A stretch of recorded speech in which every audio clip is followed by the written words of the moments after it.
It's me, Mark. It's just me. Just sit tight until I call on you. Hope the hell I don't have. Oh, come on! Robot. The hits just keep on coming. Hello, anybody home? What the? Rejoin the team at Guardians HQ. I'm in. Oh my god. It's okay. It's off saving lives, stopping some bad guys. They can be a part of something bigger. Or die. Think, Mark. Hey everyone, and welcome to the Chilltrumites, the podcast that covers all things Invincible. I'm Matt, and I'm joined by Bash. How's it going, Bash? Pretty good. Very excited to talk about the episode today. I think it was the best one yet. Oh yeah, for sure. And that's not all. We've got a special guest today, the pride of Newfoundland, my good friend AJ. How's it going, dude? Pretty good. I appreciate that intro there. Stoked to talk about the episode too. I enjoyed it a lot. Yeah, I'm excited to have you here. Of my friends, you two are the ones that know the most about comics, so this will be a treat to talk about my favorite Image property. Yeah, this week's episode was episode 4, That Actually Kind of Hurts, which these titles have been kind of weird, but I like it. And, of course, an episode called That Actually Kind of Hurts is the one that introduces the boy, Battle Beast. I feel like everyone who knows about Invincible has been waiting for this moment. And when I first read the issue that all this stuff happens in, which is, number 19, you look at the Battle Beast and the other 4 villains that show up alongside him, and you're not certain whether these characters are going to be long-term characters. The first time you read about them, you see them, it's not like 100%, but I'm happy to say that, we're going to see Battle Beast again. So.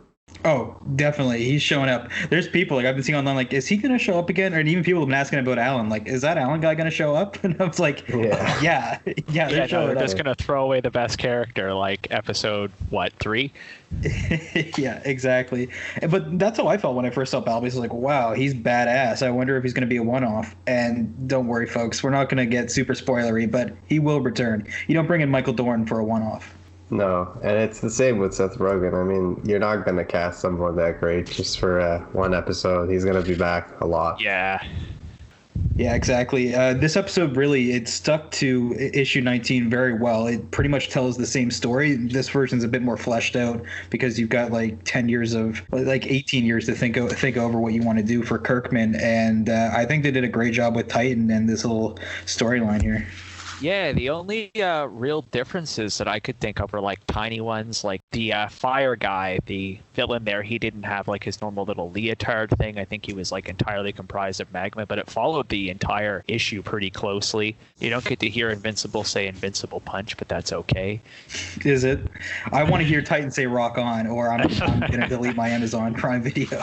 But no, it was well done. Yeah, really good stuff. I personally watch I think it's a treat right now. We get so many good comic book shows, and alongside Invincible we have Falcon and the Winter Soldier, and I watched the Falcon and the Winter Soldier episode, and I watched this episode, and I was surprised about how both TV shows have talked about some similar political themes in their week's respective episodes, but they both did so very effectively. Yeah, I didn't even notice until the third watch through that the community center was the same one that Titan was dropping off his family at, or meeting them at, is the same one that Amber worked at. So I thought that was a nice through line.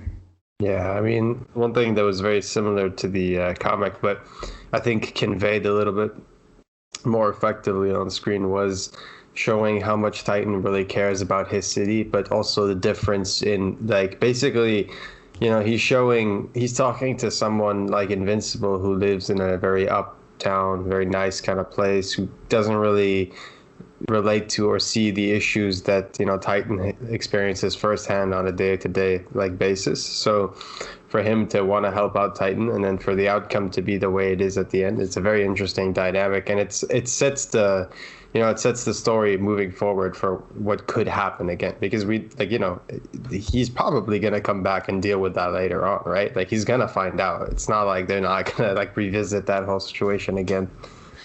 Yeah, what's great about Invincible is that there's so many shades of gray, whether it be with Cecil, the man who is basically shades of gray, the person, or the heroes. We've seen good elements. Some of them are douchebags, like Rexplode that's just talking about how they're going to get laid now that they're in the Guardians. Yeah. So it's good that we have the villains that have different shades. Like, wow, this guy's a pretty good guy with a family, this Titan guy. Maybe he'll be better than Machine Head at what he's doing.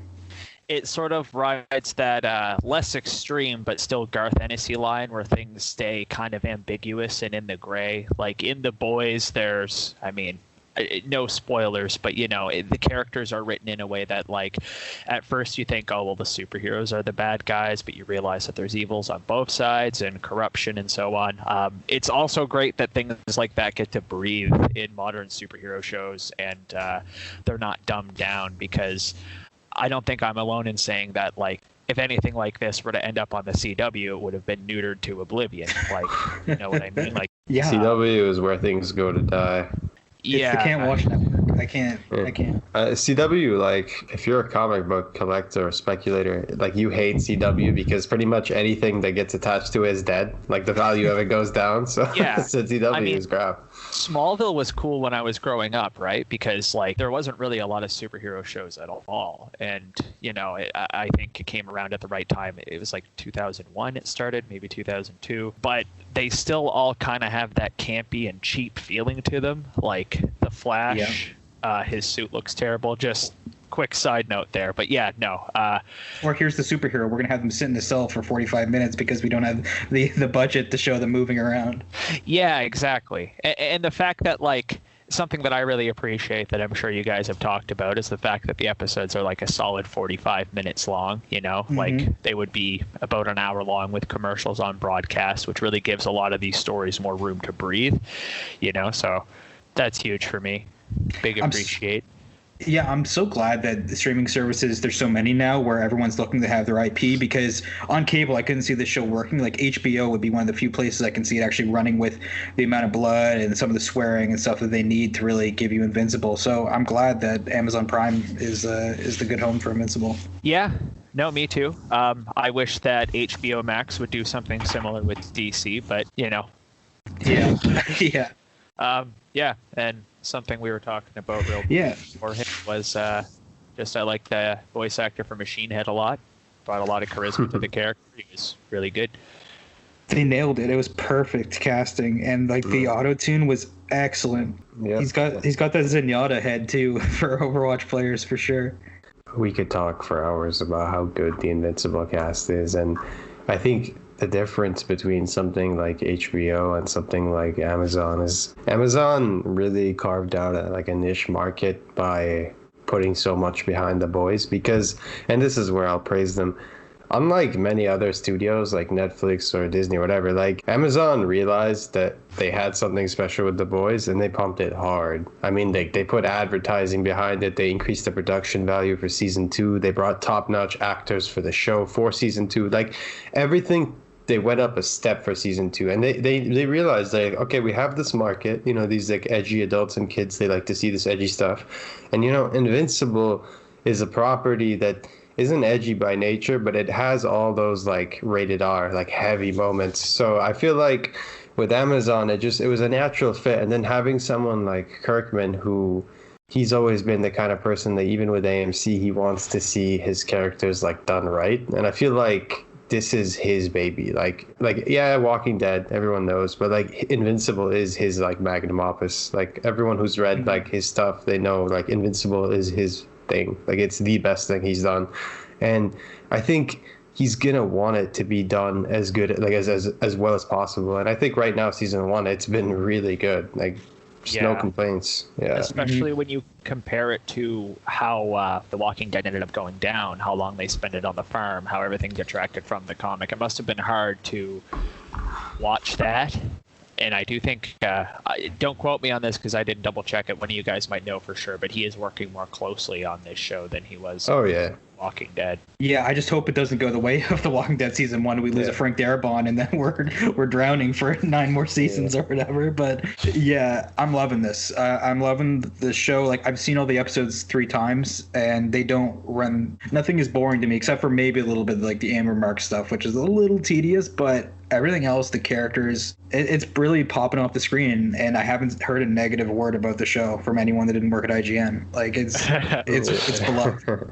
Yeah, I mean, even the Mark Amber stuff doesn't bother me. If, like, you know, people, I think, forget a lot of where this kind of stuff comes from. Like, if you're someone who grew up reading Spider-Man, then you know, like, Spider-Man, there's a lot of Peter Parker MJ stuff, and it's almost like a fundamental part of the whole, like, you know, the whole just Spider-Man thing. Like, like that scene in one of the newer episodes, I actually can't go that far, but basically, even in this episode, for example, when you see that he's like, when he has to tell Amber certain things, and then he's doing something else, like when he's at her house saying he's going on a trip, but he's really going to Mars. I mean, those are all like compromises that we've seen Spider-Man do, and it gives him like more like humanity. It's more relatable. Like, you can relate to someone like that because you see that he has human responsibilities. But like, I think that's what it's there for. Like, so I don't mind it.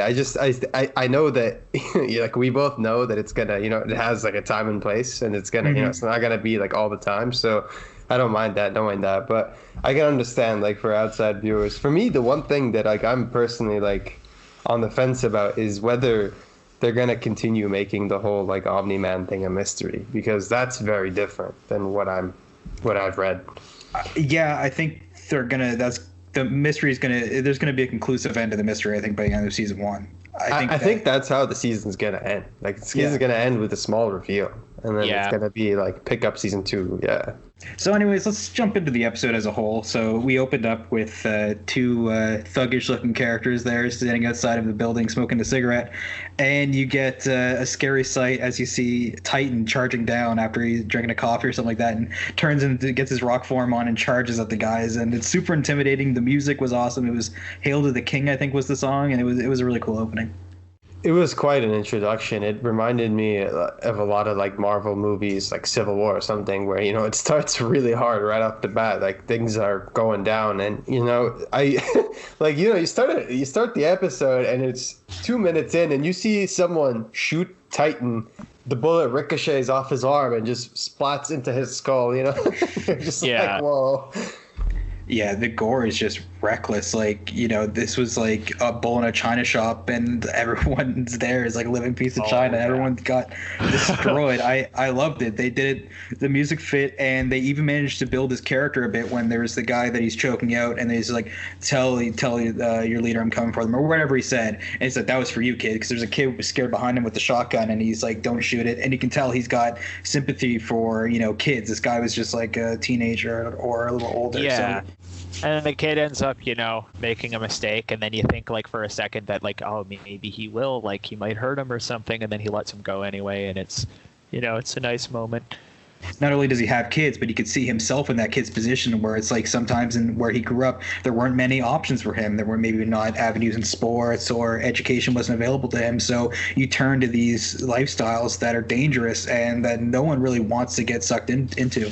Yeah, and I just think the whole opening scene is set up showing you, what this episode is going to be like, introducing you to Titan and the stakes that he has to deal with, normally. And it's also just showing you what it's like to be someone like Titan when you have such like powerful gifts, but you're being manipulated by an asshole. Yeah. Yeah. I really like Titan. He's kind of like, Luke Cage gone bad. Instead of having bulletproof skin, he gets the bulletproof stuff over his skin. Like, kind of similar build for sure. And he's just so likable. Marshall Ali nails the role of being, Titan. That's great. Yeah, I mean, he's a very likable character because he's just badass, but at the same time, he's not a dick. The next scene right after we see him just throw shit down, and the warehouse. You see him going to do another one of his jobs where he's just burning down this building, and one of the people who lives in this building asks Titan, like, why would you do that? Like, what have we done to you? And then he just pulls out some cash and tells them that there's a place they could stay. Yeah, it's nice where he's like, hey, he didn't just screw these people. He's like, I'm gonna, here's some money so you just have a place to stay tonight. I didn't want to do this. You can tell that he's doing it for other reasons, which, makes him more likable. Yeah, and the next scene we see Invincible, and Invincible is, or actually it's Mark, but he's bringing Amber he's bringing her cheesecake. Yeah. To get some brownie points because he's been late and clearly on her bad side. Yeah, Mark, and he got excused cheesecake. Right before that, we see someone watching a YouTube video of Mark like punching Kill Cannon, and he says like, "I surrender." I thought this was going to be like a training lesson from Robot saying, "Hey, this guy surrendered. Don't go and kick the shit out of him." But no, this isn't that kind of episode. So it's just like a nice little cutaway to see kids at the high school walking by, watching videos of Invincible, not knowing he's right there next to them at school, which was cool. Yeah, I know, and they're showing like people how he's starting to catch on with the public, and it sort of gives you a sense of how superheroes sort of work in that world, and how they're more of like a social thing, and how they catch on with the public gradually. They called him dope or whatever it was. The cheesecake was a nice touch too. Bash made a really good point about the MJ thing, because a big part of the Spider-Man comics is also the question of why would he even bother if he has all this? Like, why is he trying to juggle his responsibilities as a superhero with his potential love life or anything else? This episode, I thought, did a pretty good job of encapsulating that. Yeah, I mean, you're not just going to turn those feelings off. Regardless if you have superpowers, you're still, a young teenager, and you're going to have feelings for someone, and make stupid decisions based on that, regardless of superpowers or not. Yeah, Kirkman does a really good job of, portraying the teenage dynamics. I feel like not only does he do, what AJ said, but also something awesome, which is at the same time that he's showing you the whole MJ dynamic with Kid Rock, MJ, Mark, and Amber, he's showing you this alternative, perspective, which I think is just as good, where he's like, yeah, it's so hard. Why does this person bother with a human being? But there's this other side of look, Adam Eve's right here. She's single. She's beautiful. She clearly is into you in some way, and you're clearly into her. And why don't you just do that? And that thread gets dangled, I feel like every episode in a very implicit way. You know what I mean? There's this oh, Adam Eve is here and she's into you, and it's just right around, And he's always you could tell with the little gestures and their little chemistry that there's something there, but he can't really do anything. And it kind of reminds you of what it's like to be a teenager, because I feel like that's the kind of issue teenagers have. Oh, totally. Yeah. And it kind of reminds me of a play on the Black Cat Spider-Man dynamic, where there's this person here who, obviously Black Cat or even Catwoman are both kind of villains, anti-heroes, whatever you want to call it, but they serve as something that the hero can relate to, because they both have these alter egos, and it can kind of create this love triangle where you're in your head, well, they'd be better off with this person, but they're with this person. It's interesting. It's a nice dynamic. I like it because Eve, of course, would understand all the things that Mark can't tell Amber. Eve already knows just as well as he does, even better, because she's been doing it longer. So he doesn't have that. It's the grass is always greener on the other side. Oh yeah, and just to take that to the next level, it's interesting because she constantly has to articulate that for him.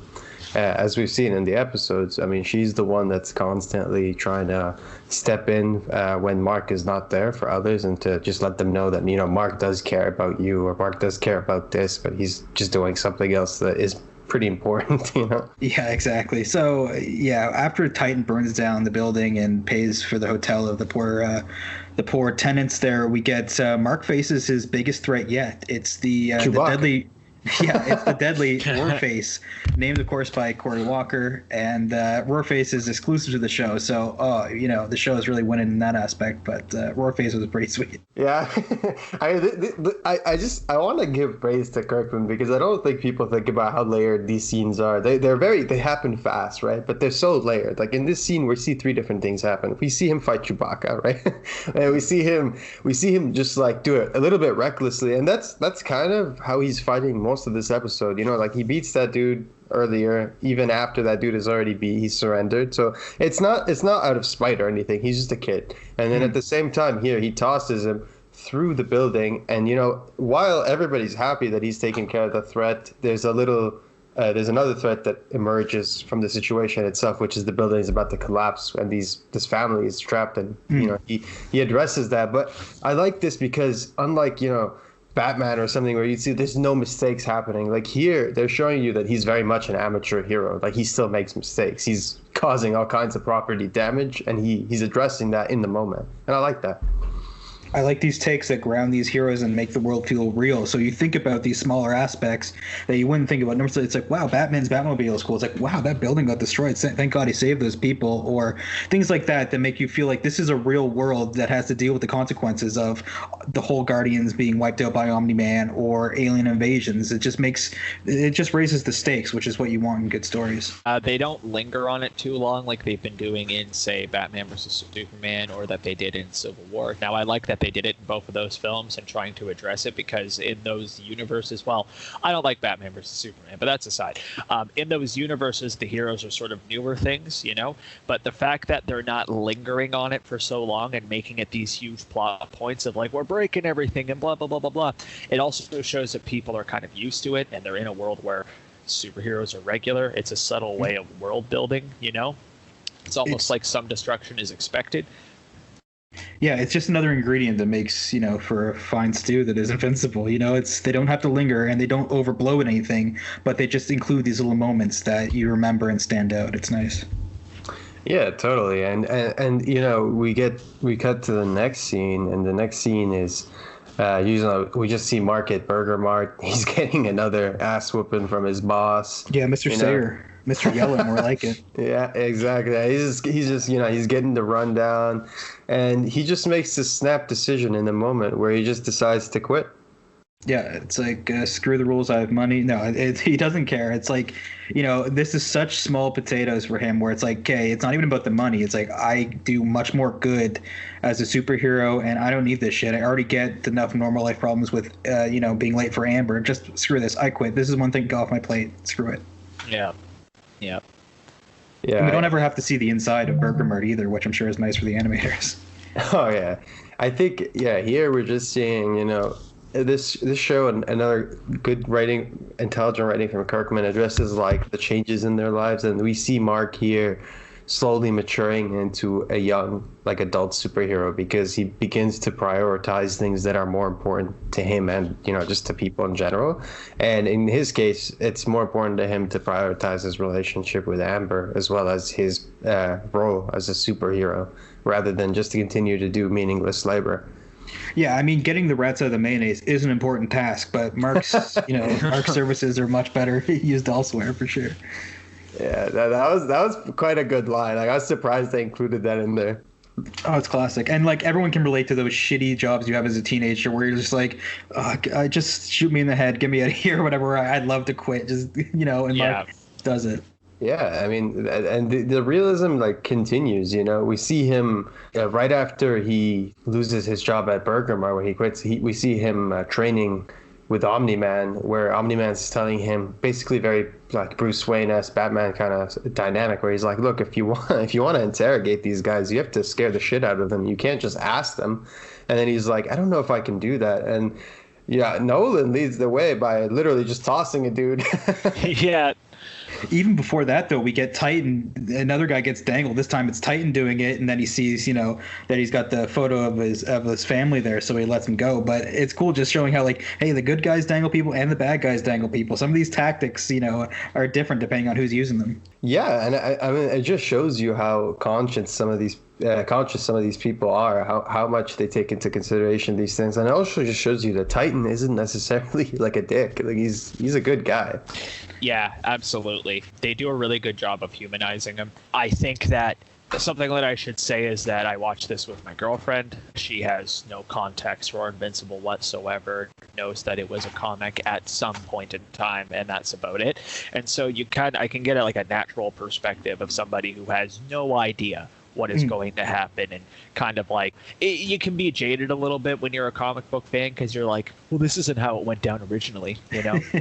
With Titan, it was kind of a surprise that he came back, and then when she ended up really liking him and thinking he was like probably the most compelling, I guess you could call him an anti-hero villain. I don't know what you'd like to call him, a thug. He has turf, so. But anyway, no, he was really well written. It can be hard to make a compelling villain that doesn't like ride the line of total douchery, and they made Titan like overall just that small moment, like you guys said, with the like, all right, you have 2 days, my boss is telling me to kill you, but here you go. It's nice. He just feels like a fleshed out character that's only had like 45 minutes of screen time. Like, what's important to this guy, what his motivations are, what his morals are, of like, hey, I'll try to help people, but my family comes first overall. Yeah. Yeah, his dynamic felt to me very similar to the compromising situation that Sam Wilson was in that week's episode of Falcon and the Winter Soldier, where basically he relates to Carly Morgenthau's like cause and her, her revolutionary like measures and everything. Like he understands that, but at the same time he doesn't necessarily agree with her methods. And I feel like Invincible's situation with Titan is very similar to that, where like he wants to help, like in the same way that Sam wants to help Carly, like Invincible wants to help Titan, but he doesn't necessarily like agree with everything. And I'm pretty sure once Mark finds out what the outcome was, like I'm pretty sure he's not going to be happy. So for sure. So after we get to see the hero and the villain dropping some people, we get to see Titan steal a chip from this high tech facility. Obviously, they've got some high tech, and they've got this like rare chip that's guarded by everybody. And Titan tells the guards like, look, you may as well just shoot at the ceiling, that way no one has to get hurt and stuff like that. Like he's not trying to hurt people. It's just he's trying to accomplish his tasks in the least violent way possible if he can. Yeah, I think this scene is one of the most realistic like theft scenes in the history of like cinema, because especially in the context of today, one thing he says to them was like, are your lives really worth minimum wage? And honestly, like if someone were like robbing something similar in real life and they were minimum wage guards, I can almost guarantee those guards are not going to put their lives on the line knowing it's going to be some dude who's going to kill them for sure. You know what I mean? Just try to take down the fucking thing or something like. Yeah, you're not getting a raise, and you're going to be in the hole because you got to pay your own medical expenses over there in the States. So it's a lose-lose. Exactly. So this dude, like, he really knows how to appeal to like the rational side of people, and he knows how to not cause like drama. And I just get the sense that he was so reluctant in every scene to do what he had to do. Like I don't think he wants to do it, but he has to do it for his daughter and his family. So it's like I really felt that. It was great. And then we get to see Machine Head in the next scene where Titan hands over the chip and Machine Head goes, not even scratched, not bad for a guy with gravel for fingers. Like that's a good line. Yeah, I mean, my favorite part of this whole scene is when he just continues to manipulate Titan and let him know that he's just going to be working for him no matter what because he's just too useful. And he retaliates by smashing the table, and he's like, "That's Italian maple. That's coming out of your paycheck." I just love that. No, that was funny. He loves his Italian maple for sure. And it was cool how he puts the chip into his head and it like gives him some upgrades. We get some cyberpunk shit going on here. It's pretty cool. A really small touch that I liked that was just before that was when he was texting his girlfriend and they were going back and forth, and then he ends up having a typo and you actually see the little asterisks come up and he corrects the typo and everything. That was a nice little touch. That's realistic texting. Like it felt like exactly like people would talk for sure. Yeah, every episode there's something where like it's either him like throwing the garbage or the garbage slams down on him or something like that happens. And I think Kirkman is just so good at conveying those moments as a writer. Like he knows how to really humanize a story and make it relatable. Yeah, he's not writing this specific episode or whatever, but these characters definitely, whoever's writing the day-to-day stuff really understands like the teenage stuff with you have to modernize it with everyone having a cell phone and stuff like that, how people talk, and even like William talking about getting certain like loot from a raid or whatever. It was a random video game, but it feels like anyone who's played like a big MMO knows that feeling. Oh yeah, and in the next scene, we continue to see him in his Peter Parker phase where he's up in space, right above Earth, and there's an asteroid coming towards Earth, and Omni-Man is trying to show him how to defuse the situation. And I like this because it builds upon the earlier scene where he's saving the family from the Chewbacca-looking villain, like. That scene, he makes mistakes there by causing some damage, and in this scene here, you could tell that he's still an amateur because he's so happy that he was able to stop this asteroid, but his dad's like, oh yeah, you should have seen the one I dealt with last week. It's just like... Yeah, I like that, but also, on a rewatch, you realize like, hey, the way he tosses, I like how he tosses the meteor, just like punches the fist into it and then like swings it around, but later on, he throws Titan through the window, kind of like a meteor too, so there's a little bit of poetry, it rhymes there with he's throwing one giant boulder and then he's throwing another. Yeah, I thought it was super well done the way he like smashes his fist into it. Really creative, to be honest. And then Mark gets the call from Amber and he's like, oh, can I go hang out with her, whatever? And the Omni-Man's like, yeah, whatever, just this one time. And like the hug that Mark gives him is so genuine, like the way he like reaches in and like fully embraces him, and then the Omni-Man's standing there stoically and just lets him go. Like it's just super heartwarming, especially when you know where things are gonna go. Yeah. And I just want to say, like, I feel like some viewers might be annoyed with Amber, and if you're one of those people, just, give her some credit. Like, she doesn't know Mark's a superhero, right? She just sees this person who keeps, like, skipping out on her. So I understand Amber's frustrations, and though I obviously think, Mark's actions are justified because he has to do what he has to do. We get this interesting dynamic for viewers where Mark is very much Peter Parker in the scenes where he very much is, everything's going wrong in his life because he has to commit to being a superhero. And while that is something that is quite amazing and quite the responsibility, it really affects his life in other ways, with his ability to keep his grades up, his ability to be there for his girlfriend, his ability to like hold down his job. You know what I mean? So we get to see his life changing a lot in this episode and how he deals with that. Yeah, and he can't afford to miss any more geography classes, as we've seen. He's like really, really shitty with geography. And I like when he was saying like, oh, you got to be able to recognize places from above, which is true. As a superhero, you don't think about that kind of stuff. That's another angle at it where it's like, yeah, you should know your land masses because it doesn't matter how fast you are if you don't know where anything is. Yeah, and it just shows you how much thought Kirkman has put into his property. Yeah, so Amber, so after, throwing meteorites back into space, as you're one to do, Mark rushes down to see Amber for their date. Amber invited him over to meet her mom, and of course he's late for that, and Amber's pissed. Yeah, Amber's pissed. She lets him know that, things aren't going well because of how flaky Mark's been, and basically she gives him one more chance to make it up, saying that if he really cares about her, he has to prove it by showing up to the what was it? Where did they show? The community center later on. Yeah, the community center. Yep. So she tells him that if he wants to prove how serious he is about her and that he cares about her, he has to come to the community center and help her out and meet everybody.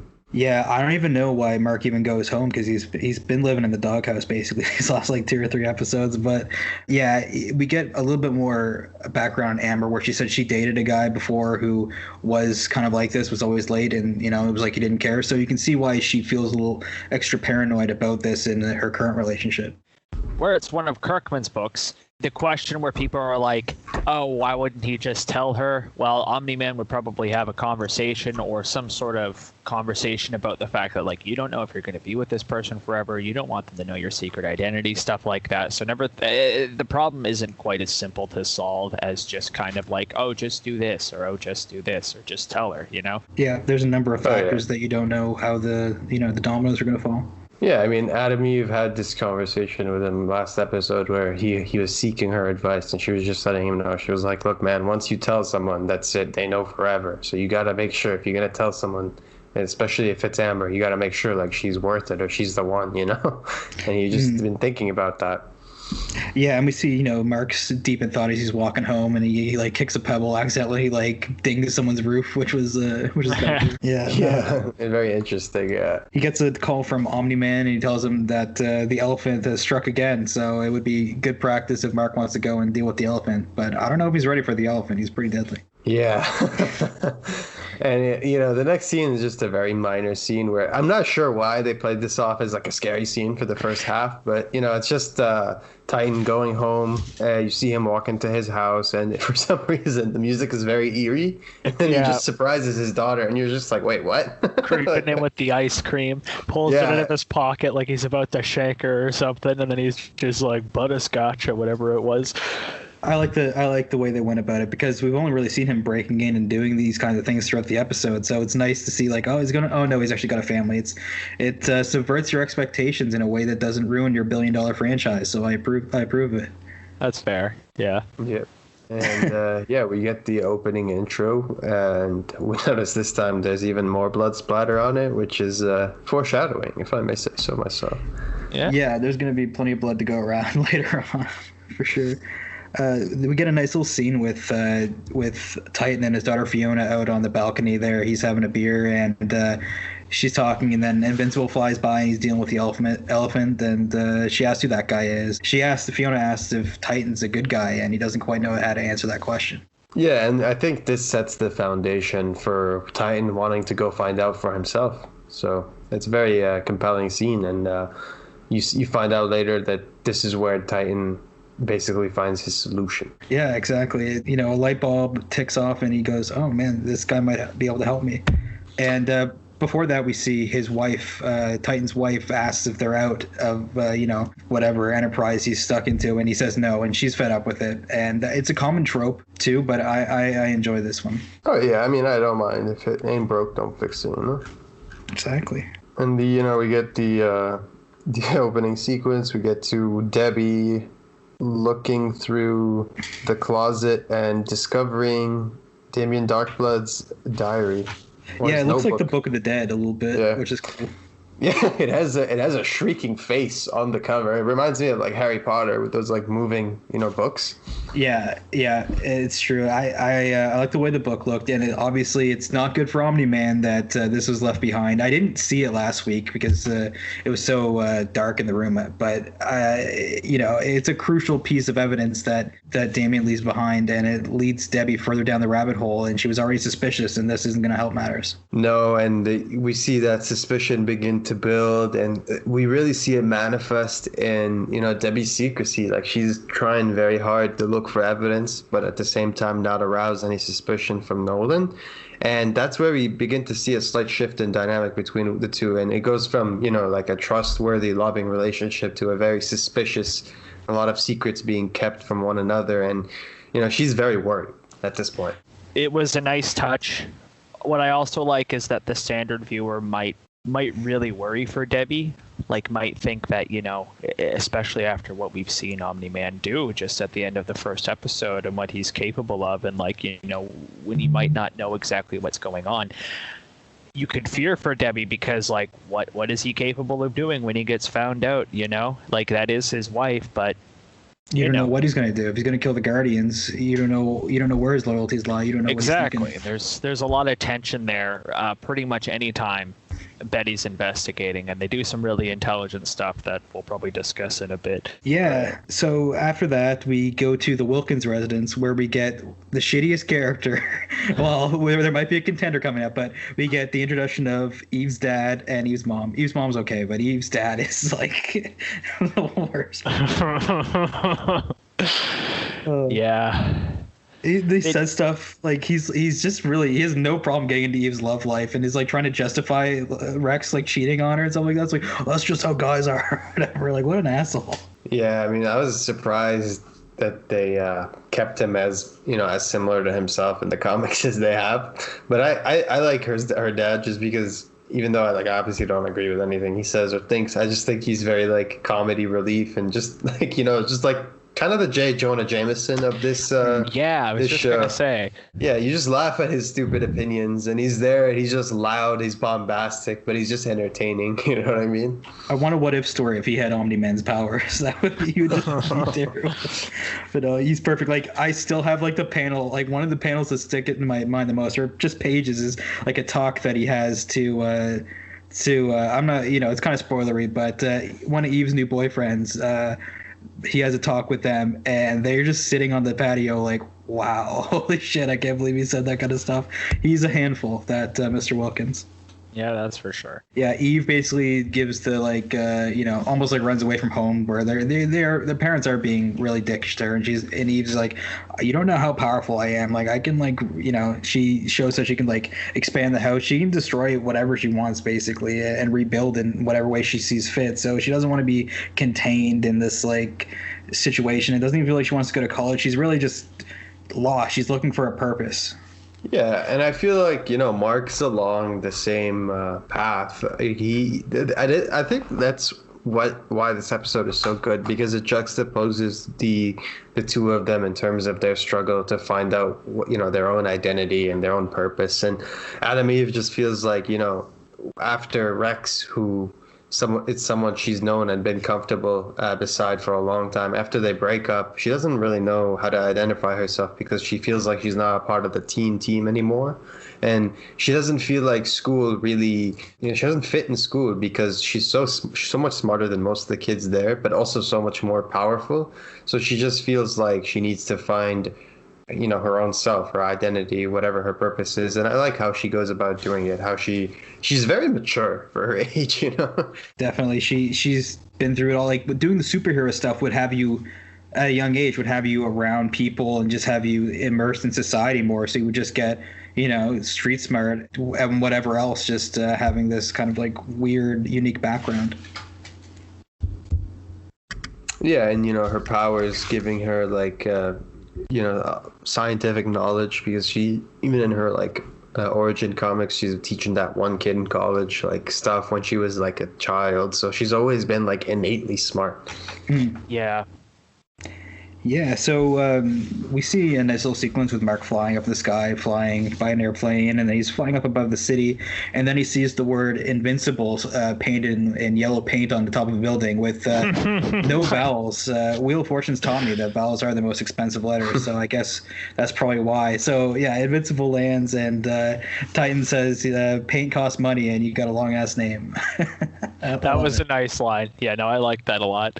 Yeah, I thought that was a great line, and it just shows you the difference between Titan and Invincible, because naturally, someone would be asking, why doesn't Titan just do this himself? Or like, what's stopping Titan from doing this himself? And he just immediately, when you see Invincible flying above the city, you get a very like Big Brother vibe, as opposed to the vibes you get when he's normally flying above, where he normally fights or saves the day. It's much more colorful, but here it's like the sky is red, the buildings are so tall, everyone's a little bit depressed on the streets, and it's just quiet. It's loud but quiet at the same time, and you see the mood shift. Yeah, I didn't really notice that, but that's a good point. I think they did a good job with that scene, and it's just these two people, these two Titans that are meeting to possibly bond, and they don't even have a mother with the same name, so somehow you have to write these two like a reason to align their interests. And they did, where Titan tells Mark about Machine Head, and he says,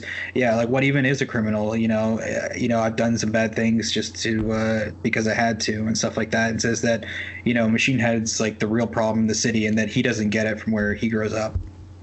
Yeah, they talk about their differences, they flesh it out, and Invincible at first, and you can see this is his immature perspective. At first, he thinks that Titan's there for revenge, and he's just like, all right, let's go. And Titan's like, I'm not here to fight you. You got lucky. And he's just like, whatever you say, man.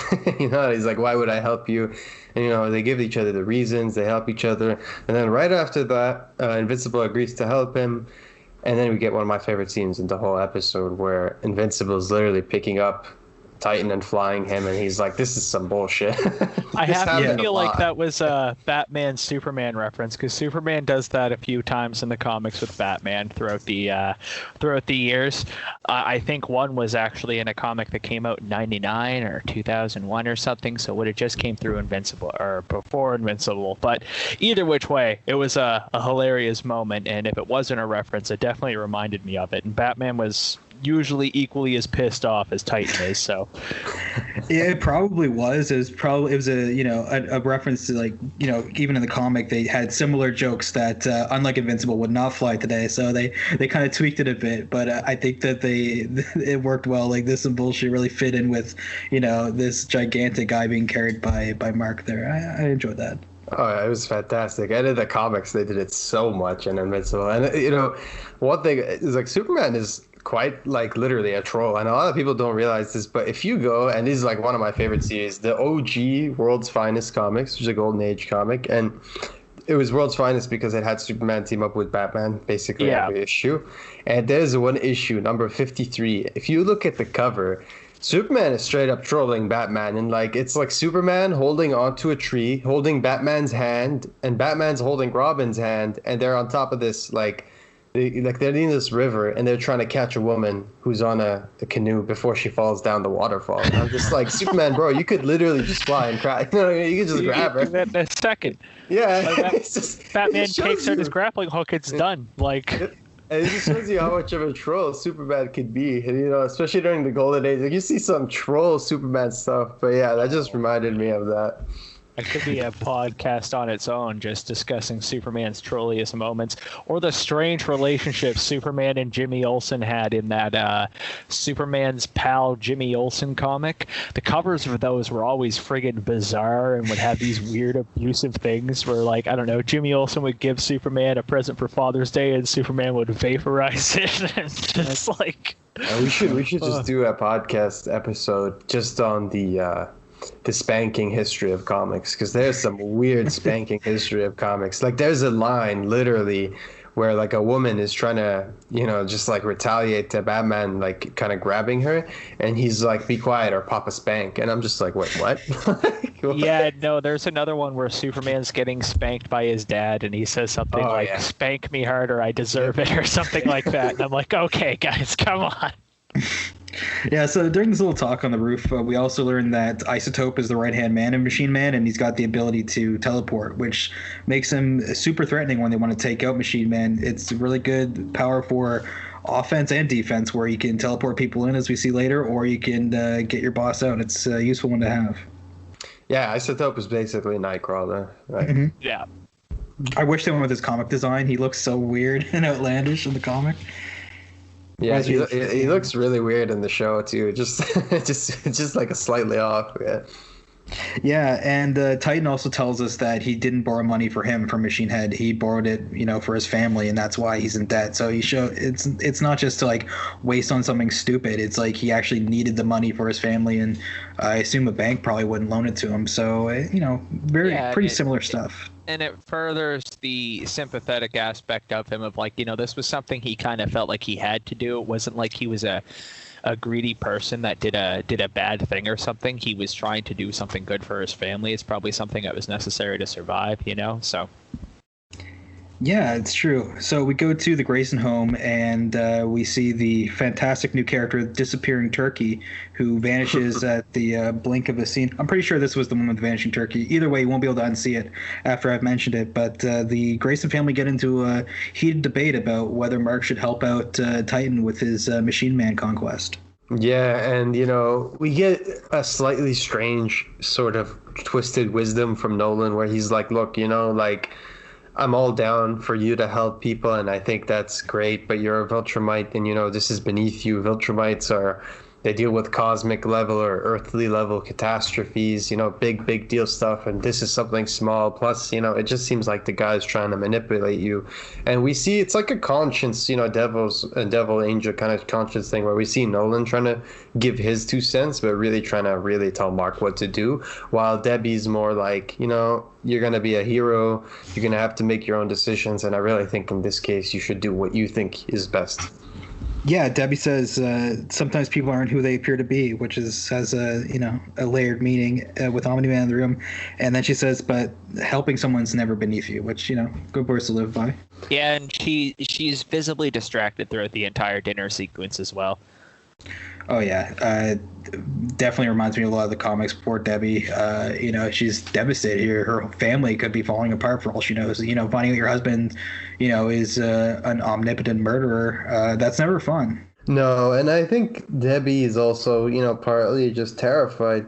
She's never navigated these kinds of waters, and her husband isn't just, a human being where they could have a conversation. It's difficult to want to talk to someone about them murdering the other strongest people in the world. Yeah, How do you go for about sure. bringing that up? Like, It's like, why did you kill your superhero friends? Like, Yeah, it would not go well. So after this, we get a cool little scene at the Guardians of the Globe headquarters. The gang's really excited after a recent victory over the Lizard League, and Rex, we found out he cleared some room in like some cabinet or something that's under the ground there, and it pops up and it's filled with beer, which is nice. And he's making fun of Robot the whole time. I'm really loving Rex, and I like the upbeat Guardians here. yeah, fantastic stuff. Yeah, go ahead. oh, I was just gonna say when he pulled up the little computer thing or whatever it was, and he was like, "Yeah, I had to throw the computer or whatever it was out, but made room for the beer." I was like, "All right, yeah, they're really going like double down on the douchebag, but it's in such a good way. Like, it's fantastic." Yeah, I mean, and it's gonna make his origin story that much more compelling. So, yeah, I think the Rex is one of the best casts on the show. I just think Jason really knows how to convey Rex's attitude, his persona, and he's just such a douche. Like, I love it. Yep, no, I agree with that. I'm loving it. And as the gang's drinking their beer, Black Samson fires off this like loud noise, and it destroys all the beer bottles and the fun along with them. And he shows off this hologram at their last encounter with the Lizard League, and he shows how the team could have done way better and saved more lives if they did things like there was a bus of children that they could have slowed down by, destroying the asphalt, so that Monster Girl could then slow down and stop the bus.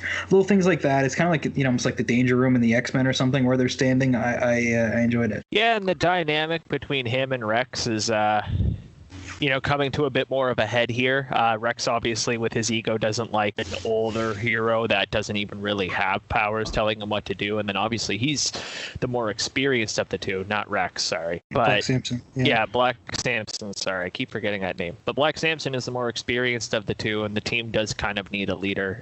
Robot is sort of assuming that role, but, not quite leading, more just giving statistics. I like watching those two bounce off each other.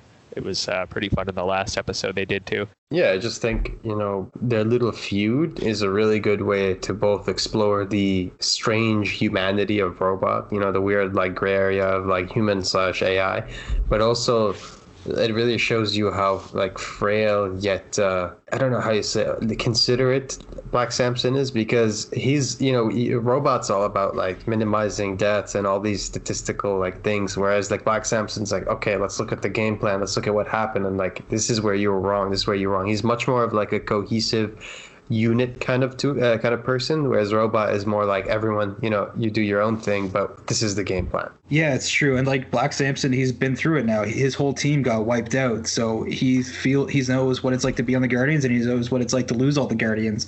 Whereas Rex is just a fresh face who just sees that he's going to get laid, and he's got a higher profile in the world. There, he doesn't really care about the dangers and making sure everyone's safe necessarily. Mm-hmm. It shows in his fighting style a bit too. He's very brash and kind of just charges in first, and his power set's not even made for defensive, right? It's big and flashy, just like Rex, right? So yeah. So Debbie and Nolan get into another argument back at the Grayson household, and I like how Debbie says that like, I taught you how to be a hero. Basically, she showed him everything about humanity. Really, Omni-Man was just this guy that came to Earth to help planet Earth, and Debbie, he didn't know what the humans liked, what's considered good and what's decent in the Earth cultures, and Debbie was his link to humanity. Yeah, there's a bit more humanizing there on Omni-Man's behalf too. What I like here most about that is that you get a sense of the backstory where most places might do most shows or movies might do a flashback, like really use up that screen time. They're playing the relationship pretty well. And I like their dynamic. It makes you think that like, could Omni-Man still have been Omni-Man, this sort of Superman-like symbol, without her? Someone to, teach him the ways of humanity and so on. I don't know. Yeah, I like it a lot. I feel like it's similar to Lois Lane in the sense that she's a tether to him, but unlike Lois Lane, I feel like what really grounded Clark was, Ma and Pa Kent. And I feel like Debbie is very like Ma and Pa Kent, but in the form of a partner, not in the form of a parent. I feel like he fell in love with her, and she helped him fall in love with human beings through her, because he can see, because we can see he's a bit distant from people as a whole, but he's very close to some certain people, and I think that comes from him being close to Debbie, because their love allows him to see the potential in other human beings and the potential in those relationships. Yeah, absolutely. Yeah, well put. It's true. It's, it shows the dynamic, and it's, very symbiotic, where it looks like Omni-Man might be the one carrying the weight, but it's really Debbie that's, humanizing Omni-Man in a lot of ways. And it makes you question if, like, Omni-Man, like, how much he actually likes her, or why he does, when he's so distant and disconnected from humanity. No, it's true. So back at the school, Mark talks about his struggles with geography with Eve, and Amber shows up and offers to invite Eve along to come help them at the Backwell Community Center later on. And Eve doesn't have anything else to do now that she's not a superhero, and decides to join. Yeah, and this makes this is like a very like dual purpose scene, because in the one hand it sets up Eve and Amber getting to know each other a bit more, and that that interesting relationship, but on the other hand it really puts Mark in a position where he has no excuse to bail on Amber. So it's quite interesting. It makes it so that he's screwed if he doesn't come. Yeah, exactly. Checkmate. So I'm sure he'll be able to make it there, and there won't be any issues. I'm sure he won't run into a giant humanoid cat man that'll like smash his guts into pieces. So it'll be fine. Yeah, and the next scene we see just that. We see Mark getting on to what needs to be done, but his mind is a little bit distracted because he's also thinking about Amber. And as they're planning out the building, staking out the building, checking out the perimeter, seeing how they're going to infiltrate it and everything. Yeah, we just see them talking, discussing, and then we cut back to two interesting brothers.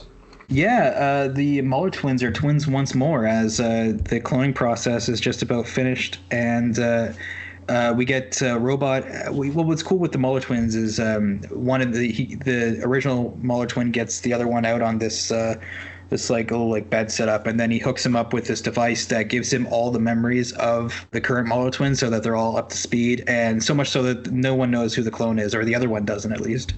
And they very intentionally like cut after you see the two of them leave the bed, so that you, again, as a viewer, lose track of who the real Muller twin originally was, or who the originator was again, which I thought was kind of funny, because it's like, if you were trying to keep track of it just for your own sanity, well, you can't. You have to pull a Michael Scott and just like put like get a permanent marker and like put a mark on one of their hearts. Yeah. Yeah, I mean, Muller twins are gonna. I just love that. And I said this, I think, before the show came out. I said I really hope that they're a little like featured very like minimally or a little bit in every episode, as opposed to like very heavily for 2 episodes, then never again. And that seems to be the case. We get to see 2 or 3 scenes every episode, and it just shows you what they're up to. And I like that. Like I really hope they just keep doing that. Yeah, I like it when they're just like. Oh, sorry. Go ahead. No, it's just nice to see them as they're kind of like bit players where they do important stuff, but it's not like fully encompassing the narrative. Like, just bring them in to show, oh, they're up to something else, so later on we can capitalize on it. And it's a little lighthearted with them. Like, there's some comedic elements to it all, and it can be nice to mix up from the more serious violence / slice of life drama that is the other parts of the show. Yeah, I still love the image of one of the twins eating the chicken pot pie in the jail cell. That's such. I don't know why it's so great. It's so wholesome. One of my favorite things in the scene where Robot confronts them about how far along the process they are in terms of creating the clone for him and the tissue growth, DNA replication, all that stuff. I like that we see Robot do these robotic movements because obviously he's a robot, but like. I like that they're not human movements. Like, I like that they are very much unrealistic human movement. Like, no way a human can move that fast unless they have, like, some sort of superpowers. But in terms of Robot, like, he's just dodging all this stuff, doing these crazy movements. And I like that they convey his power as well in a very cool manner. Like, it'd be really lame if they just had him being, like, a Hulkbuster. You know what I mean? Yeah, I was going to say it's cool that he, in fiction, you usually get robots that are like, kind of glass cannon-y, or they're more like Hulkbustery, like you said, cyborgy, like human cable amalgamation things. But with him, he's like really sleek and he's fast and he seems more like, I guess if you were like a Smash player, more like a Sheik than a Bowser. really fast, light character. It hits you a lot, but not very hard. Super cool. And yeah, no, I agree with that. That was cool. You look at the design, you think that could take a lot of hits, but you don't think about how it would move. And in the comic, I didn't think about that either. But I love how swift he is. It's almost like Raiden. Oh, which one is it from Metal Gear? Raiden. Yeah, it's Raiden. Yeah, right. Yeah, right. It's like that kind of stuff. And once we get into cyborg ninja territory, we're in business. I think it's cool, and he gets to show off a little bit more of his movement later on. Oh yeah, and we cut to the next scene, and we're back with Debbie, and she's frantically like trying to think of ways to get Nolan out of the house. Mm-hmm. And this shows you just how independent and creative someone like Debbie is, because she literally takes a map out and literally calculates the time it takes for Nolan to fly to certain places, and then asks him to go pick her up some groceries from certain parts of the world so that she could spend some time around the house looking for clues about the murders. I loved that scene so much. It was really good. It's smart. It was really well done. It was a sense of tension, and like what's really cool is that another thing that I'm going to rant about real briefly here is that when you read a lot of Superman comics, you find that most authors' reasons for someone being able to do something for Superman is fuck it. Like, I'm writing it now, so now this hurts Superman, or now this person can knock Superman out or whatever. But you see somebody like accounting for Nolan's like traversal speed, his power set, and putting that realistically in to say like, okay, it's going to take him about 3 minutes to do this. This is how much time I have. Not only is it really smart, but it was a really effective way to add like tension to the scene. That was honestly, aside from like the ending, that was probably my favorite part of the episode.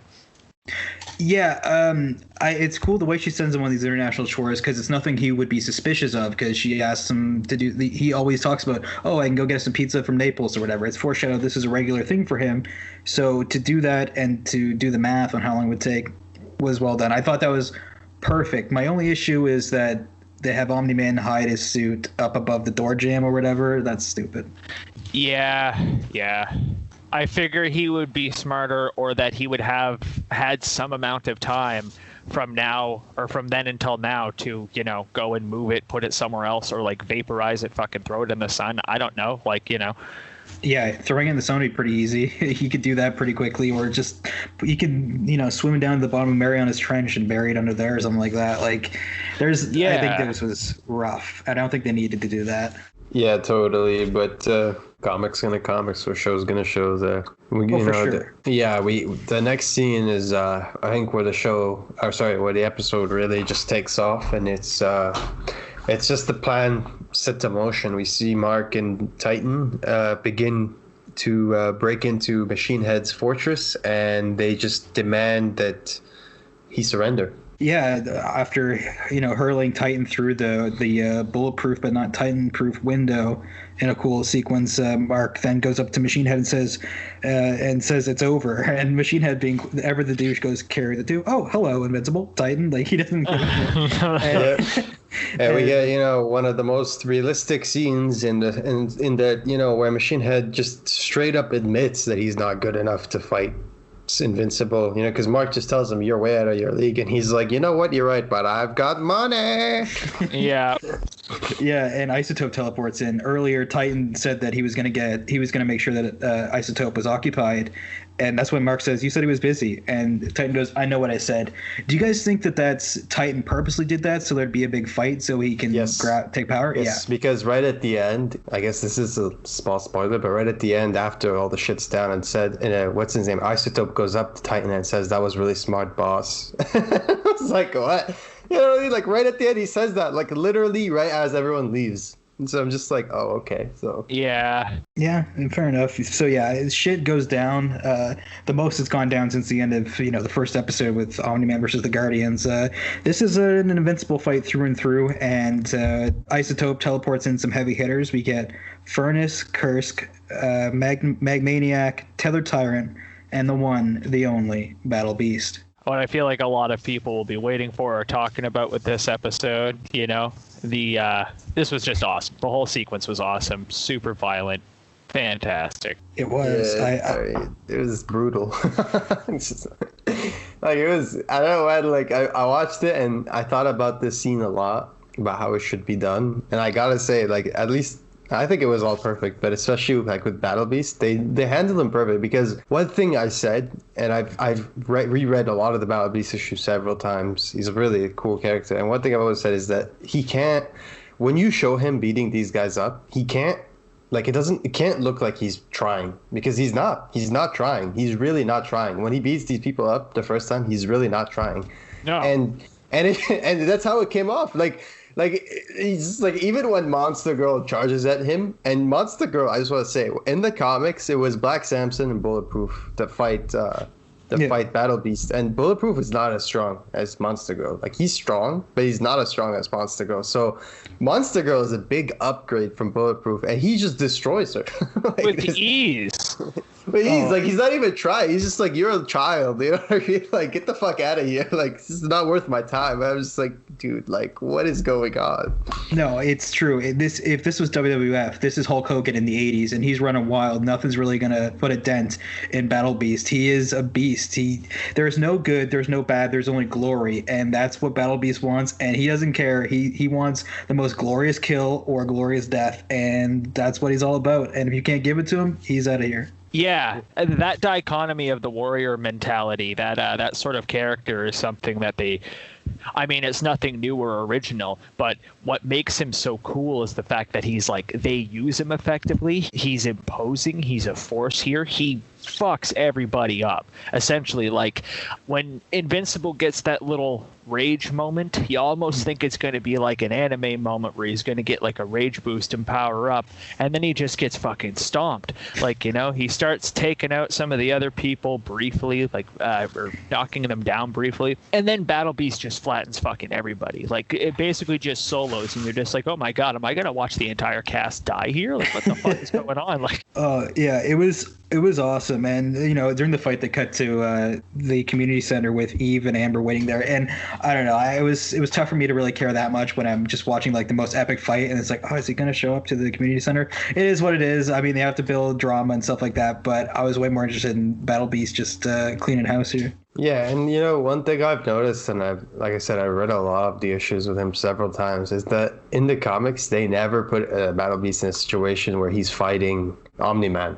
Like, they deliberately don't do that. And I have my own reasons for why. I think that Kirkman never wanted to explain who's stronger, because that would be really hard. I can't go into what I want to say. We can talk about it after the podcast, because it's super spoiler. Yeah, but like Battle Beast is so overpowered that, like, I personally genuinely believe that Kirkman never wrote that fight between like Omni-Man and Battle Beast because he didn't want to talk about who's stronger, because then he would have to explain who's stronger. And I genuinely think Battle Beast is stronger. I genuinely think Battle Beast is stronger. Yep. It's a bit like the Thor and Hulk rivalry with Stan Lee. Like, he'd never give a definitive answer on it. Battle Beast is probably one of the most intimidating villains. I'm not going to get into spoilers, but until you get into quite late into the comics, I don't feel like much really matches his physical intimidation, the imposingness. No, Battle Beast is... That whole thing was pretty cool. Yeah, we just see him toss them around. The other villains are there just mostly supplementary. Like, they're just supplementary. Like, they're not really like they're not really doing much, because Battle Beast is literally cleaning house, and he just destroys them all one by one with ease. He really like deletes them. It's kind of sad. Like, there is no it's great because you see one scene where Monster Girl just gets out of the little incapacitation she was in, and she just runs and starts beating the shit out of Battle Beast, and he's almost like enjoying it. Like, it's like, seriously, if someone can actually hit me and I could feel it, you know what I mean? It was like Hulk versus Thanos in Infinity War, where she's like, all right, let's see. Oh no, I'm just gonna whoop your ass. It's like, no, it's gonna and then like Hulk is like not turning back into Hulk, and that's pretty much the same thing here. Like, you know what I mean? Yeah. Next week we're gonna get a 5-year time jump, and we're gonna get greenish looking weird Monster Girl with glasses on. No, I hope not, because whatever. But no, it was cool. This whole sequence was fantastic. Seen it 6 times. I love how they show Omni-Man watching from above. You just see like his cape and stuff like that. So talk about tough love when Omni-Man is just like watching his son potentially die. I don't think he knew that it was Battle Beast down there, but yeah, Mark gets his ass kicked, and Omni-Man, I think all he does is make a call to Cecil, which isn't confirmed, but you have to assume he called Cecil. Oh yeah, I believe so. 100%, yeah. Yeah, so Battle Beast just destroys everything, as we've said. Invincible's like on the ground, and he gets like he does an X-ray move basically from Mortal Kombat, and just like grabs the mace and like smashes Mark in the stomach. They don't really show like any entrails hanging out, or they don't really show the wound itself that much, but you know it was bad. Oh yeah, it was bad enough to just like benchmark, almost kill him pretty much for the and. Battle Beast at that moment, you get this cool sequence where you see where he just stands there and he has both Samson and Monster Girl in his arms. They're both beat to a pulp, just bleeding out, and he watches his partners get taken down by the teen team because they're all pissed off, and he just watches, and he's almost like watching with like it's entertaining for him. Like he thinks it's funny. Like they're putting up all their effort, they try hard, all of them going in as hard as they can, and it's nothing. He just Oh leaves. yeah. Yeah. At like any moment he could step in and change the tide Just of kill the them fight. all. Yeah, like one Yeah. shot. Yeah, so he's just like, you know what? This battle is beneath me. I'm out. Yeah, he doesn't care, and I love the commentary from Machine Head during the fight. He says stuff to like when he says to Titan, like "I'm gonna grind you up and use you to pave my driveway" or whatever. Like, Yeah.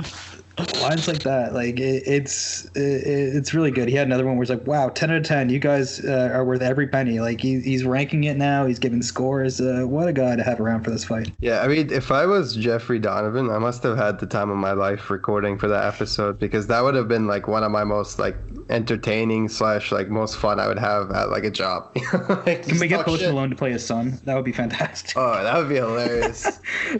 Yeah, that would be pretty sweet. So yeah, I like how Tether Tyrant. We talked about the sequids last week being similar to the symbiotes, but the Tether Tyrant basically does have like the Venom symbiote in like a weird way, where it's like attached to, it's around his stomach there, and it's like this weird, it's like a ShamWow or whatever that he can like grab fuel with. Bro, he's like that Yeah, whip Pokemon. it around. It's the Pokemon with the tongue. He looks like that Pokemon. Like a tongue? Lick a tongue. Lick a tongue. Yeah, he looks like a weird like lick a tongue superhero.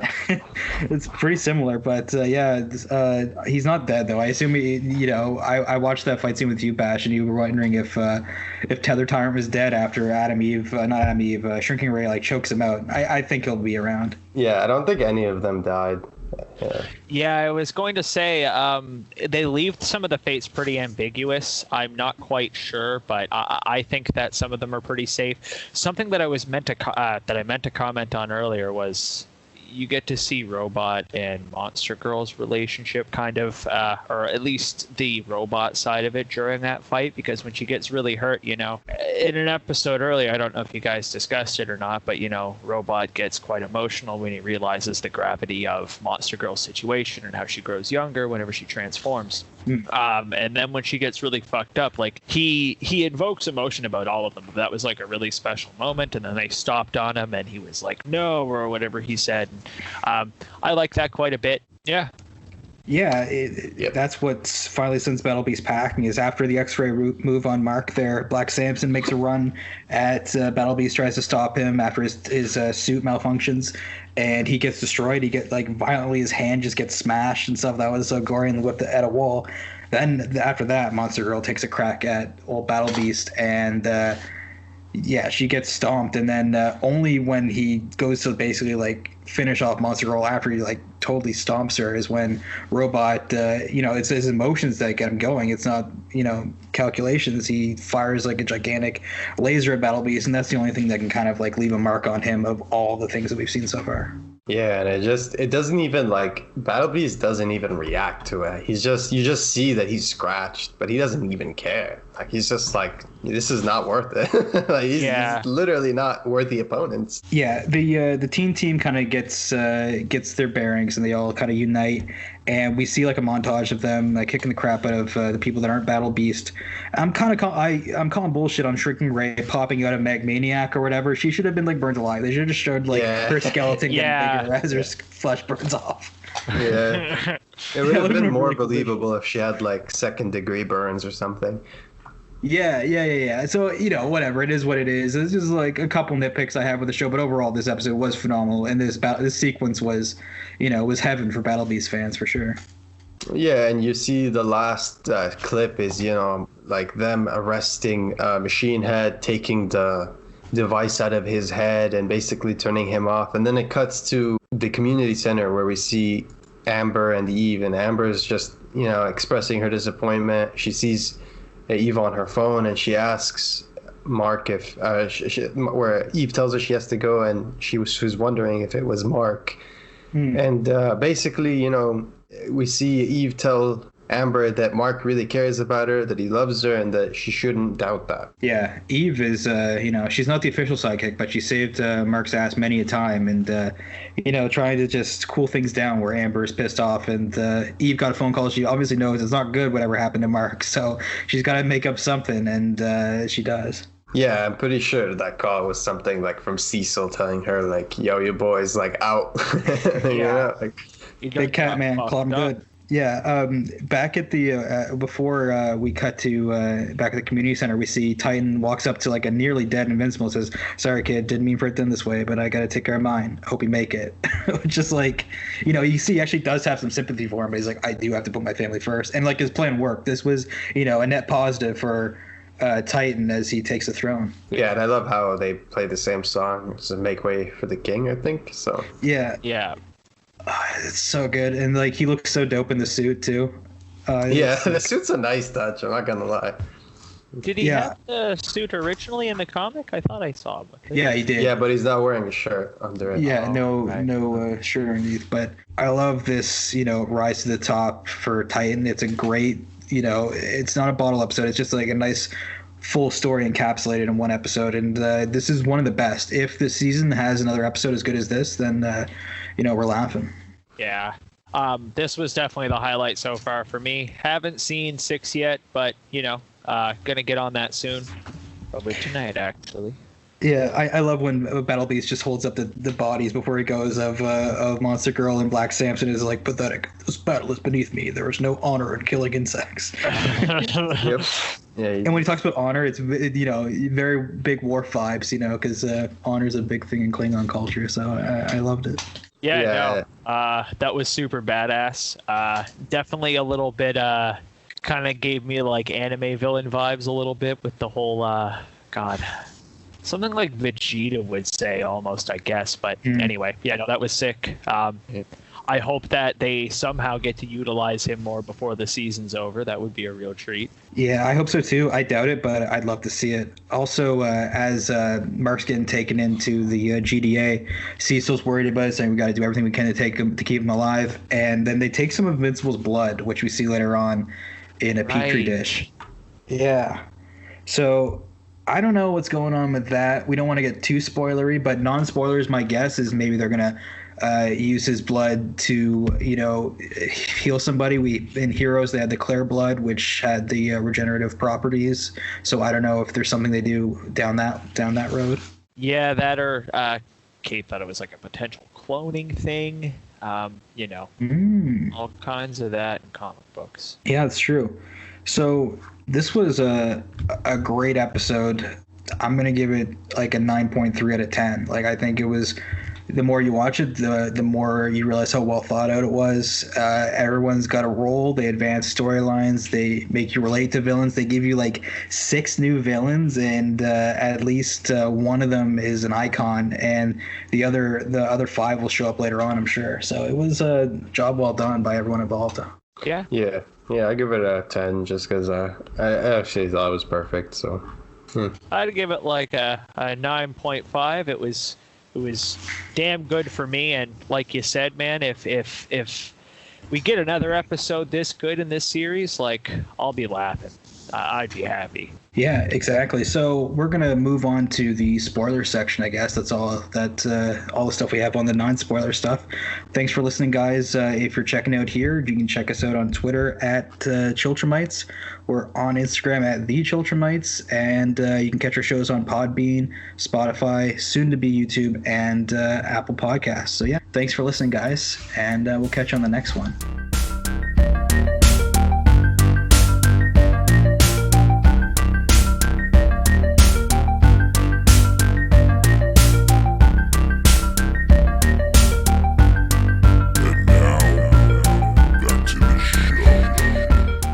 for the first thing I want to say on a spoiler is This is a warning for anybody who hasn't read the comics. If you haven't, you're not going to want to hear what I have to say next. So please don't. On Battle Beast, so Battle Beast only loses to Thrag, and Thrag beats Omni-Man. So I say, from logic, Battle Beast is stronger than Omni-Man. Yeah, when I was alluding a little earlier to the only person I think was more imposing than Battle Beast, it was Thrag, and that is a big reason why.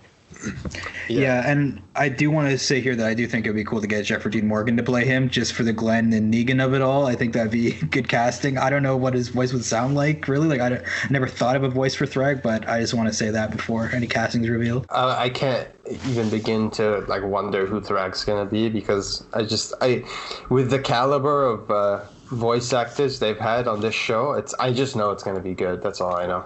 Get Rami Malek or whatever there from Bohemian Rhapsody. May as well, right? He's got the chops down. But another thing I noticed from this episode was that Titans rise to power is similar. It reminds me of how we're going to see Robot rise to power later on, where it's like, hey, I'm going to do what I have to do to get where I need to be, and I don't really care who I screw over. It's the end result. So it's cool to see one character rise to power so quickly, the way that we'll see it happen with Robot later on. Yeah, it's the ends justify the means type of thing. Yep. Exactly. Yep. In the beginnings justify the niceness. No one says that, but no, I'm enjoying that. Yeah, it's so weird seeing early Robot and Monster Girl relationship. Like, obviously it's kosher once he fixes Monster Girl's problems and actually has like a human body, but I can see for the uninformed or whatever, it must be weird as shit. And going, where the hell is this gonna go? Yeah.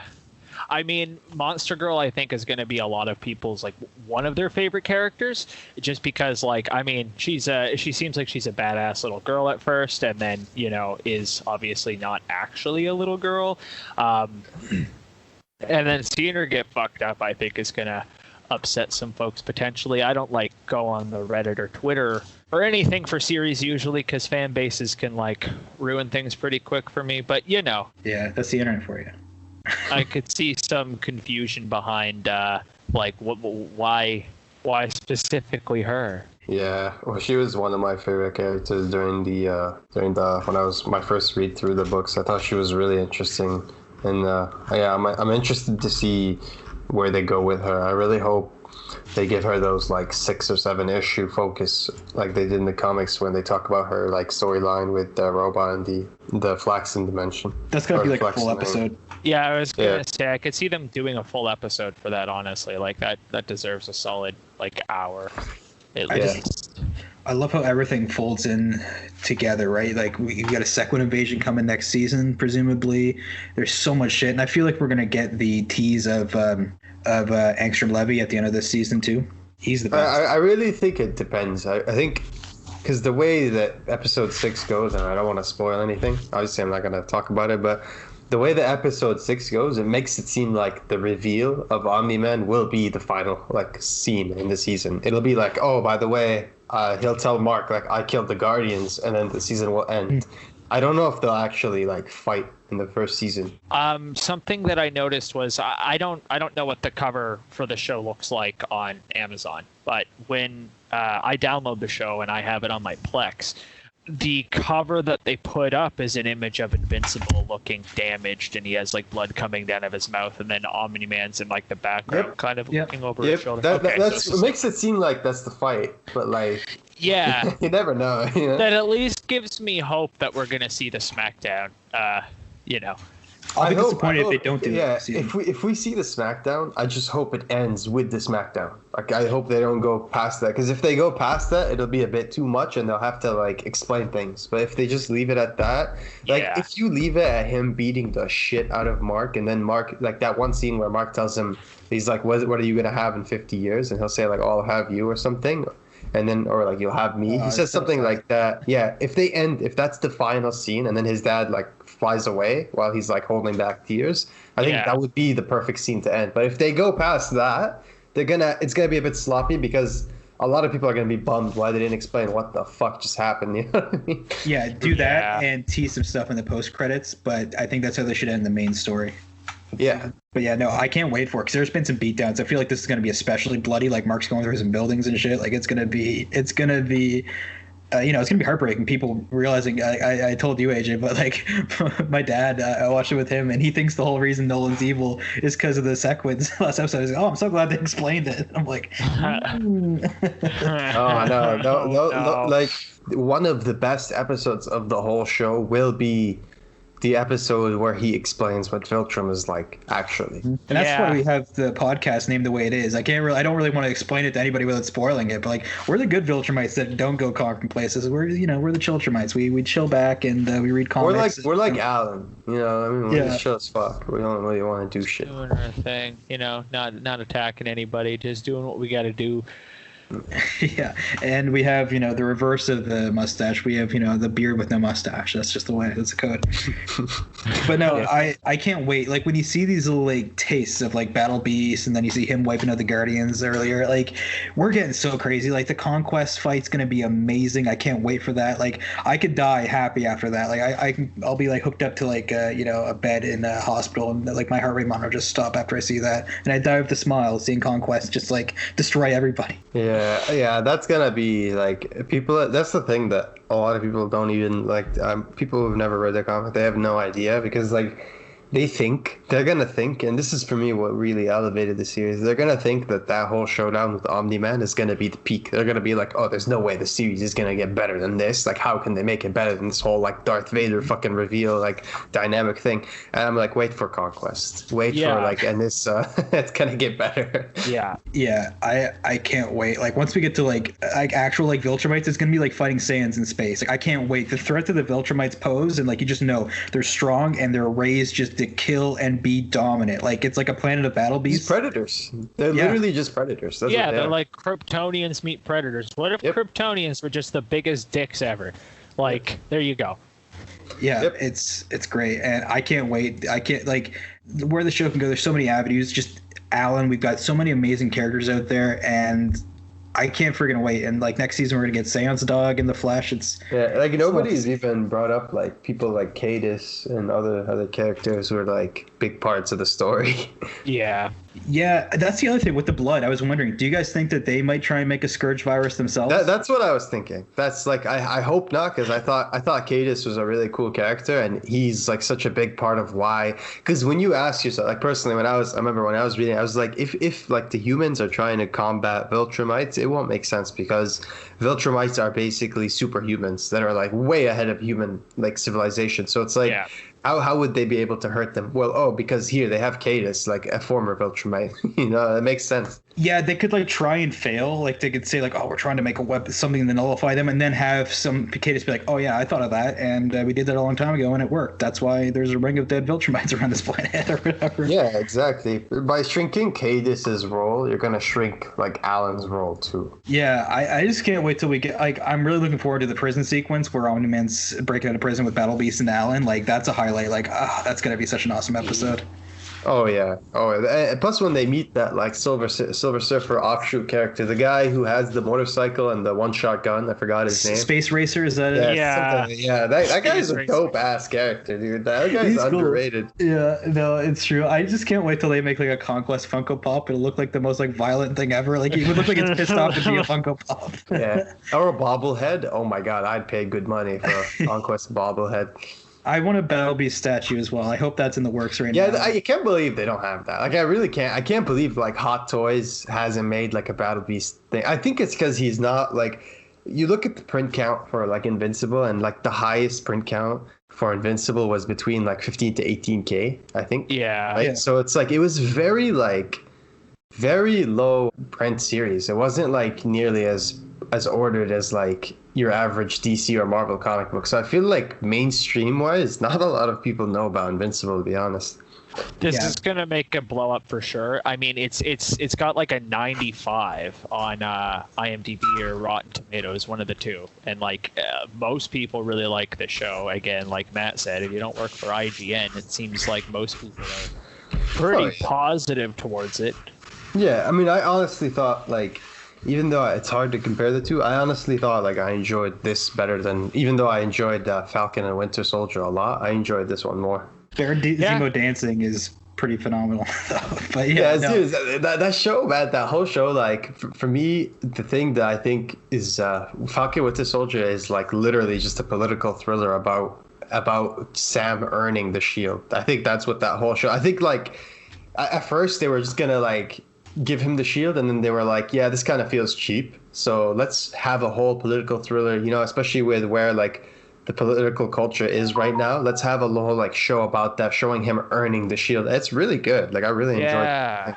Yeah. I'm 2 episodes behind, but yeah, I'm enjoying it. It's raw. Like it barely feels like MCU. Like there's jokes stuff like that, but then There's they say blood, shit. man. There's That's blood. about the scene with Sharon kicking ass. I'm like, this is more violent than anything we've seen before in MCU. Like you see her like cutting people and stuff. Yeah, no, It gives me hope for that Doctor Strange movie, because that's supposed to be R-rated Multiverse of Madness, I think. actually That would Sam Raimi R-rated horror stuff. Yeah, that would be dope. That would be like, I would enjoy that a lot. I would too. Doctor Strange, like, Doctor Strange is, in my opinion, the most like underrated hero right now in MCU. I think like if you've read his comics, there's so much they could do with him, but like it would cost a lot of CGI money, but like it would blow people's minds. You know what I mean? Yeah, and he's so ridiculously powerful that you could start telling like a lot of grander scale cosmic stories and stuff like that. You know, like him against Nightmare, just going to the Nightmare like part of reality. That would just be for me like just take all my money. Give the LSD user something to see at the movies. Come on, guys, let's get trippy. You know? But I can't wait. Sam Raimi in the MCU, yeah, take all my money. Like I'm looking forward to that movie more than pretty much anything else on the MCU slate. But the TV shows are going to be great. The Moon Knight show, if they can get this gory with characters that are like mainstream, give us a good Moon Knight show. Come on. Yeah. No. Yeah, I'm hoping and praying Moon Knight's decent. I'm a big Moon Knight fan. Probably one of my favorite, I guess, Batman clones to come out over the years. But I feel like he kind of thrives a bit more than just being a Batman clone. He's pretty cool. But if they can make it like the Punisher show for Netflix managed to be pretty violent. Like that scene where he was grinding I don't know if you've both seen it actually, but it gets pretty violent. Grinding someone's cheese? No. Grinding someone's face into the wall? Probably no. That looks. Dude, the opening scene for Punisher, literally, like Netflix, the opening scene is him killing a dude by running him over with a car. Like literally, that's the very opening scene. Yeah. What's his name? Jigsaw? Is that Punisher's big villain? Yeah. So when he creates Jigsaw, that's all I'll say. In case no one's seen it. Just like rubs his face through the glass and shit. Yeah, that was actually pretty brutal, like the sound effects and everything they did for it. If they can keep, I'm not saying something has to be violent necessarily to be good, but like let's say they toned back The Boys even more than they did, it would lose a lot of its impact without the gore. And same thing as Invincible, like if you tone back the violence too much in it, then a lot of the impact of like, this is what superhumans would actually do to you, you know, this is how it would actually look. The type of thing would get taken away. Yeah, that's why I think Wolverine is always weak on screen. Like prior to Logan, like you just see him chopping dudes and there's nothing coming out, and I'm like, it's not like visceral. Dude, like he's a visceral dude. You know what I mean? Yeah. And X-Men Origins Wolverine, you've got Sabretooth and Wolverine, a whole movie with two dudes just stabbing each other, and there wasn't a drop of blood in the whole movie. Yeah, exactly. Who you calling Blob? That movie has the Blob. I'll always love it a little bit for that. For like 8 seconds, you put on the getup for like nothing. But anyways, yeah. Any other spoilery Invincible stuff you guys want to get out there? All I want to say is Battleby is gonna fuck shit up for a while. So if you guys think that he's done, he's not done. No, he's dope as fuck. I can't wait. And I just hope he gets a magic card set, because if we got in Johnny's Pride or whatever, Pride Walk, whatever the hell his name is, he looks just like him. There's been a lot of cat figures out there, anthropomorphic cats, but Battle Beast is my favorite. He's the shit. I want to know what his name actually is though. Like they don't say in the card. Oh yeah. THOKK. Thok. That's his name. Fuck yeah. He's like a fucking Rengar started beeping the fuck up, you know? Like, yeah, dude, they should have an app on his planet called TikTok, and it's just him killing people. It's just him just killing people and just posting. Like, it's like a gladiator Coliseum thing, but him just off planet murdering people, posting them on an app.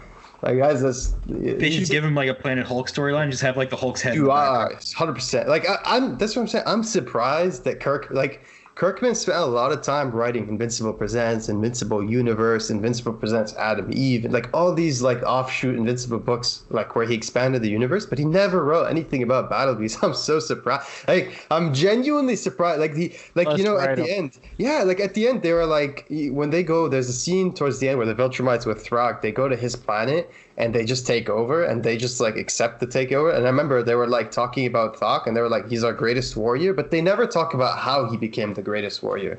Are we gonna get? His daughter's gonna be beating the piss out of Terra if we ever do comics in the future, telling later on stuff. So Yeah. Poor We Terra. could get to the Spider-Man crossover too. That'd be funny. Yeah, like rips off Spidey's face and eats it. But yeah, no, I thought this was an awesome episode. I'm glad that we got to talk about it here. Thanks for coming on, AJ. You were a great guest. Yeah, no problem. Thanks for having me. I'm down to talk Invincible or comics in general whenever. Sweet. Yeah, we'll definitely have to have you on for some other like wider comic spoilery chat about Invincible and some other stuff that's out there. Yeah, for sure. I'd be down. Thank you. Yeah, for sure. Anything else, Bash? No, just thanks for having me. I really enjoyed it. Yeah, and with that, we're going to head out. Thanks for listening, guys. And remember, if you're going to be late, bring an excused cheesecake. You got me. Forgive him. What? All guys make mistakes. I'm gonna grind you up and use you to pave my driveway. Why would I help you? You're a criminal. You don't even know what that word means. I can take care of myself. You missed a few letters. Paint costs money and you got a long ass name. Don't be a